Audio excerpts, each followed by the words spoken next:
In America, everyone counts, and the 2020 census is how that great promise is kept. Respond today online, by phone, or by mail, and help inform hundreds of billions in funding for education, health programs, and more.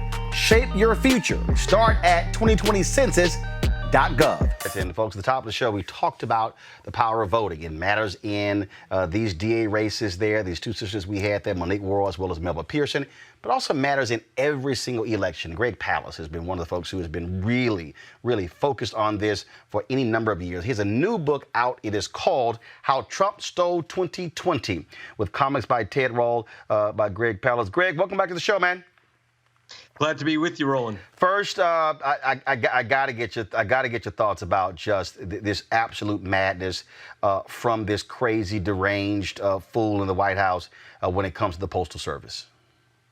Well, one of the problems we are running into is that before Agent Orange became president, Roland, 22% of mail-in ballots weren't counted. We already had a disaster with mail-in ballots, and it's been particularly harsh on communities of color.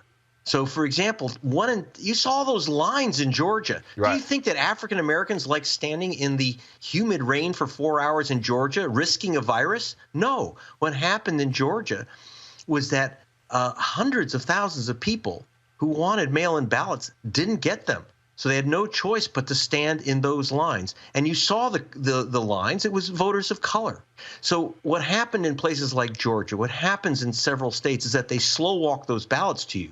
1 in 10 voters who ask for that ballot just don't get them. And again, this hits heavily in communities of color and also among young voters. Now, when you say slow walk, same thing happened in 2016 in Wisconsin. Even after the Department of Justice under Obama approved their voter ID law, a federal judge had to call the governor, Scott Walker, in and say, what the hell? What's taking y'all so long issuing voter IDs?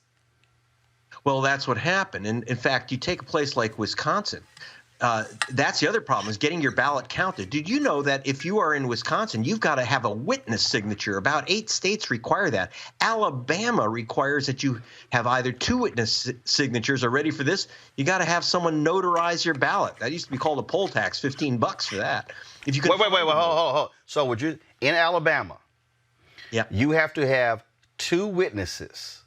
Then you have to have a notary notarize your ballot? One or the other, either 2 witnesses, which is dangerous in this environment, or the other is to have your ballot notarized. And which means you have to pay a notary for them to notarize.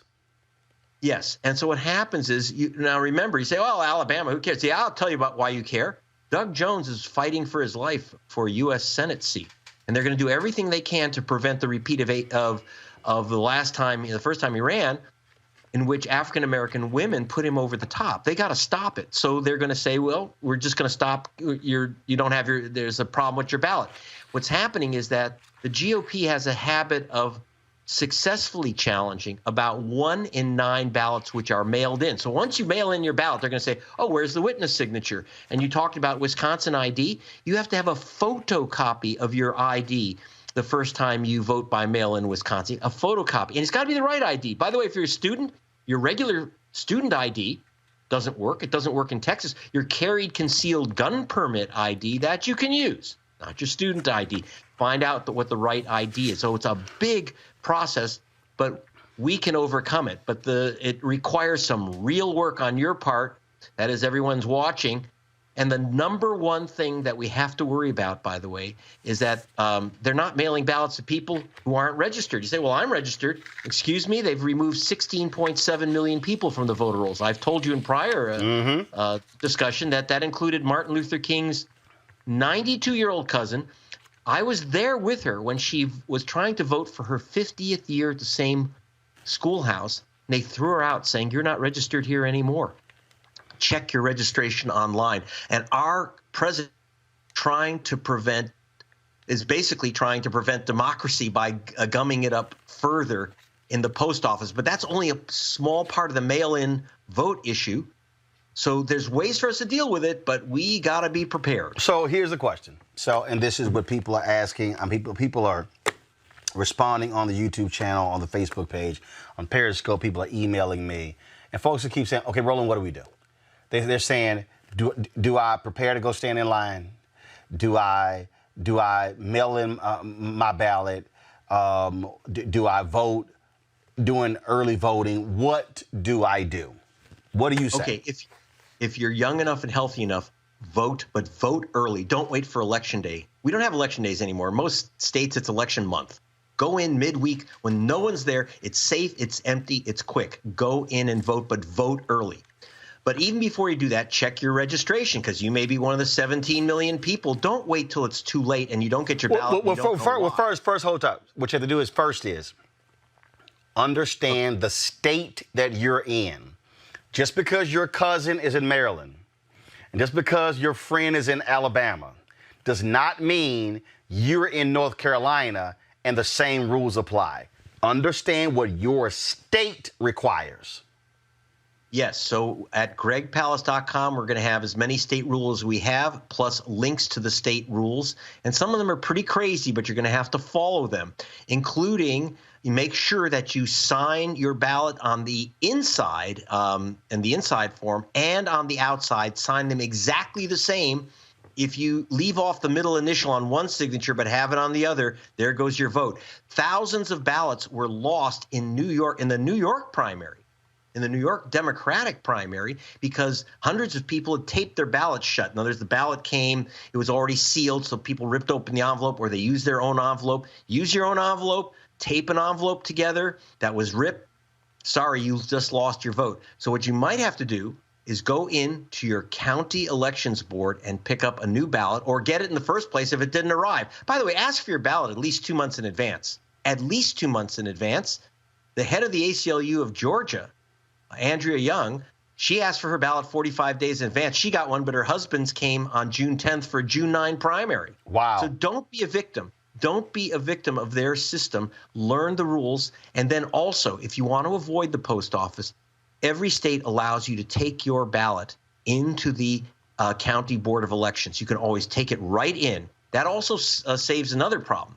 You take it in, you get your ballot validated. What does that mean? It means that they said your signature is good. You've got like 250,000 people who lost their vote because some GOP functionary said, I don't like that signature. And remember, this time we're going to have 50,000 Boogaloo boys right in those voting stations who, when they start opening up those mail-in ballots, are going to say, I don't like that signature. It's postage due. 100,000 people lost their ballots to postage due. So don't, follow all the rules. And by the way, if you're healthy enough and you're young enough, I want you to volunteer to be in those polling stations, not only during the day, but most important, in the evening and the next day and the next day and the next day, when they're counting the ballots, so that when you get some proud boy with swastikas on his face challenging your mail-in ballot, you say, no, you may not challenge that ballot. So we need people to challenge the challengers. Let's get prepared for this. Precisely. And that's why, look, my parents are 73. Dad's 73, mom be 73 in November. They worked the polls. They did just in the runoff. They are committed. But here's what I keep telling young folks. If you don't have a job, hey, these are paid positions.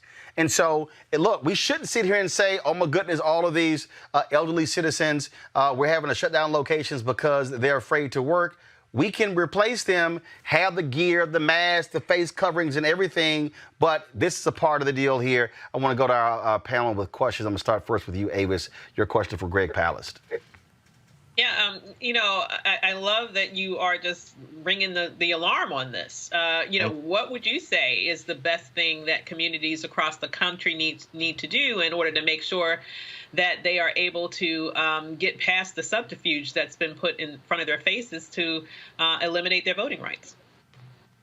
Organizations should be helping people register. The other thing that we're doing is that we're in, like, for example, the key state of Wisconsin. We're getting the email addresses and phone numbers of the voters who've been removed from the voter rolls, so that organizations which are active can contact people and say, you've been removed from the voter rolls. You should re-register right now. So, why wait for someone to call you? Check yours and check all the people that you love and care about and want to vote. Check their registrations, too, and tell your cousin, you've been removed from the voter rolls. Maybe they were never there. But that's your job as well as theirs. In addition, make sure that when you fill out that ballot, don't use your own envelope. And don't make any mistakes. Don't use a red pen. Don't use lipstick or crayon or chocolate to mark the ballot. And if it says fill in the bubble, that's no joke. My sister, a lawyer, lost her vote because she didn't properly fill in a bubble. Don't put an X where it says fill in the bubble, or don't put a check mark. And don't fold it except the way that they tell you to fold it. I know it sounds crazy that your vote for president shouldn't be based on this, but it is. Right, but these are the tactics that are used to disqualify your ballot. Mm-hmm. Yeah, and not just anyone. I want to tell you, according to the U.S. Civil Rights Commission, which checked in Florida, where they still have the race of the voter marked on the voter rolls, that the chance of your vote being challenged and rejected is 900% higher if you're black than if you're white. That's just the cold truth. And so you better be prepared. And part of it is to make sure that you have volunteers in those polling stations, because it's not going to be just a few hours during the day. Again, in the evening and the next day and the next day, when they're opening up those ballots, it's going to be several days of opening and reviewing each mail-in ballot, probably about 120 million of them. Teresa.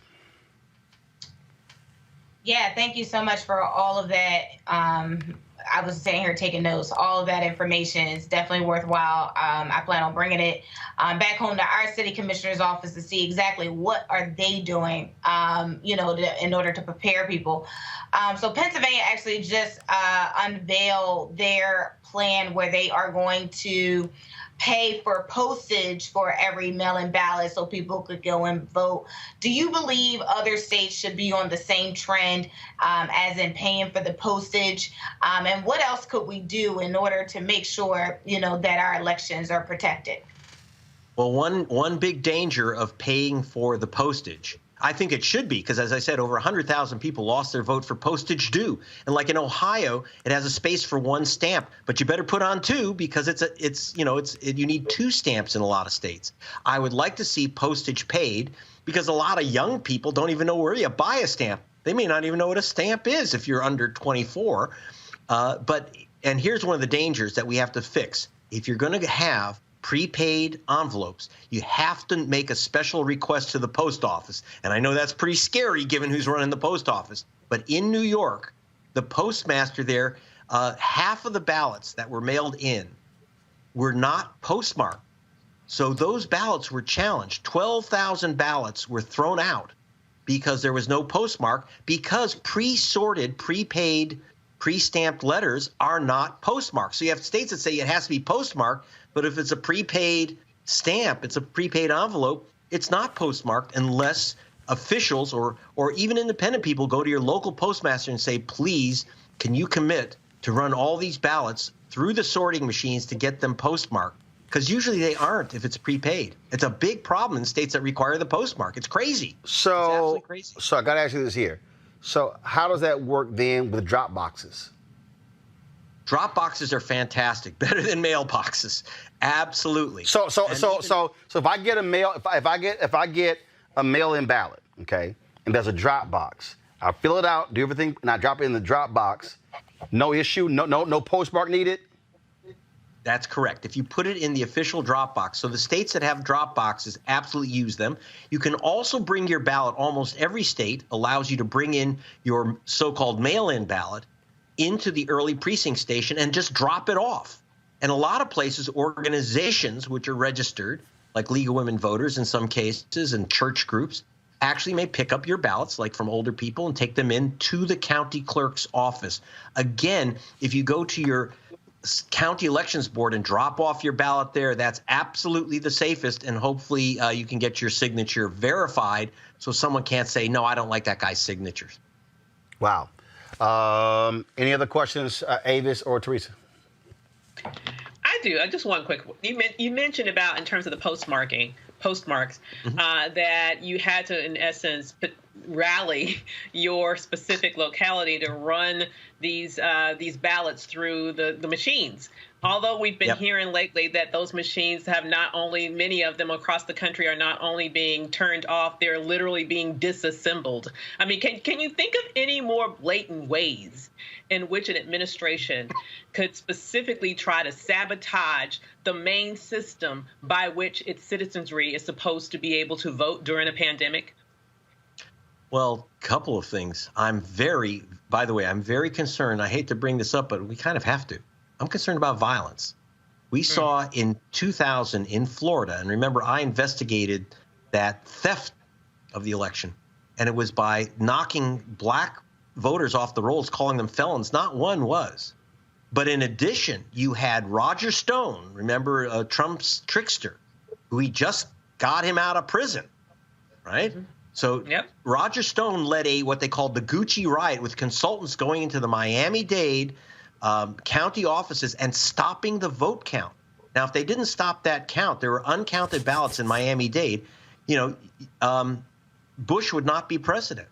I'm worried that it's going to be even more violent, with more Boogaloo boys and Proud Boys going into those voting offices where they're counting the ballots and raising hell because Roger Stone or even our own president says there's 1 million ballots from Bolivia in that office. And you're going to have crazy people try to use violence to shut down the count. So be prepared for that. Don't meet violence with violence, but be prepared. Stand your ground in the right way, which is, I don't care what you're doing, we're counting these ballots. Because in Miami-Dade, they stopped the count because they're afraid of these guys. We can't be afraid. We can't be afraid even when they're armed. You got to count the ballots. All right. Teresa, any question? No, thank you. All right. Greg Palast, where can people get more information and where to get your book? Okay, two things. Go to gregpalast.com for more information. Both the book, How Trump Stole 2020, get it the usual suspects, or go to gregpalast.com. And at the back of the book and on the website, I have something called the ballot condom to protect your vote. No, you don't wrap it around the ballot, but you follow the 7 steps to make sure your vote counts, because they don't want it to. All right, then, folks. It is a pocketbook-sized book, quite easy to read. It is not a problem. And, yes, Ted Rawl has these great illustrations in here as well. Love the cartoons. And so we certainly appreciate it. Greg, thanks for all the work that you do. I'm sure we're going to be seeing you again, because we got 77 days and we got to keep pushing, folks. Thank you very much, Roland, for the work you do. Thank you, sir. Thanks a lot. All right, folks, back to our Roland Mark Unfiltered video in just one moment. As our community comes together to support the fight against racial injustice, I want to take a second to talk about one thing we can do to ensure our voices are heard. Not tomorrow, but now. Have your voices heard in terms of what kind of future we want by taking the 2020 census today at 2020census.gov? Now, folks, let me help you out. The census is a count of everyone living in the country. It happens once every 10 years. It is mandated by the U.S. Constitution. The thing that's important is that the census informs funding, billions of dollars, how they are spent in our communities every single year. I grew up in Clinton Park in Houston, Texas, and we wanted new parks and roads and a senior citizen center. Well, the census helps inform all of that and where funding goes. It also determines how many seats your state will get in the U.S. House of Representatives. Young black men and young children of color are historically undercounted, which means a potential loss of funding of services that helps our community. Folks, we have the power to change that. We have the power to help determine where hundreds of billions in federal funding go each year for the next 10 years. Funding that can impact our community, our neighborhoods, and our families and friends. Folks, responses are 100% confidential and can't be shared with your landlord, law enforcement, or any government agency. So please take the 2020 census today. Shape your future. Start at 2020census.gov.